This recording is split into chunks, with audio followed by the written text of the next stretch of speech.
This is a Fox News alert. Candidates backed by President Trump scoring wins tonight. Some of them.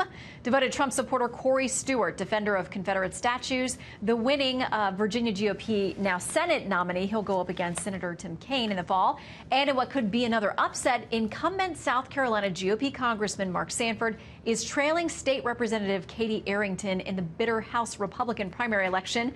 President Trump ripped Sanford today, saying he's better off in Argentina, a reference to his 2009 affair with a journalist from Buenos Aires. Sanford just told a crowd at his watch party, quote, "I'm going to lose this race." It may have cost me an election in this case, but I stand by every one of those decisions to disagree with the president. All right, let's turn now to Fox News politics editor Chris Steyerwalt. We're getting more primary results in key races tonight. Chris, welcome. Good evening. Let's start here because Mark Sanford, he's never lost, I don't think, an election before. Am I wrong about that? I think that's right. That is right. You would know better than I, but I mean, this guy has been a winner through all kinds of tumultuous things. Right. Well, look, he was a winner after a period of, he went dark. He stepped back from public life after he resigned the governorship. Totally blew up South Carolina politics. Remember, this was a guy who was on track to run for president. He would have been a great pick if you were looking at the field for 2012. He would have been a great pick until he exploded his career. Then he came back with a lot of humility, a lot of deference, and a very sincere apology. Voters gave him another chance. But what he found out was he had a very short leash.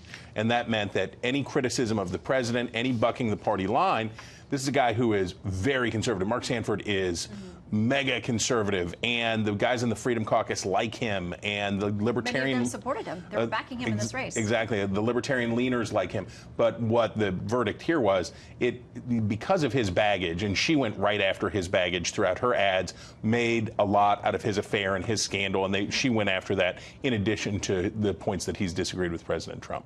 Yeah, and also President Trump figured into a race in Virginia, where now Corey Stewart, it looks like, is going to be the GOP nominee to, go head-to-head with Tim Kaine in the fall. This is how the AP describes Corey Stewart in talking about his win tonight. Stewart campaigned heavily last year on preserving Virginia's Confederate monuments. He did. And it is an immigrant hardliner who boasts of the number of immigrants in the country illegally who have been deported from his county. Listen, there are a lot of folks who loved him for that. I mean, that's why they voted for him. This lines up with where the president is. He's been very supportive of the president. He did get in a little trouble when he was co-chairing the state campaign there because of something he decided to have a little demonstration in front of the RNC offices. That didn't go well, but he's very Trumpy, and he's very supportive of the president.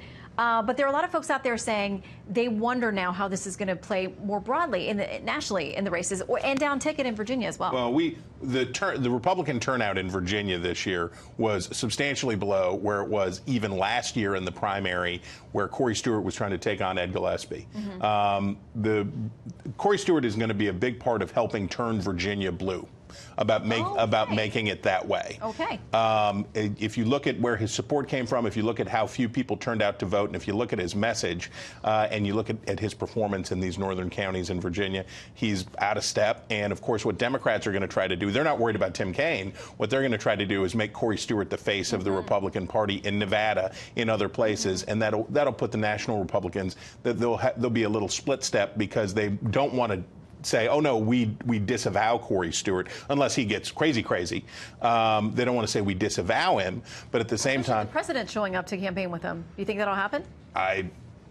You know what? I have no idea what's going to happen. I wouldn't have told you that. I wouldn't have told you that he was going to have a bilateral summit in Singapore with Kim Jong-un either. So anything is possible. All right.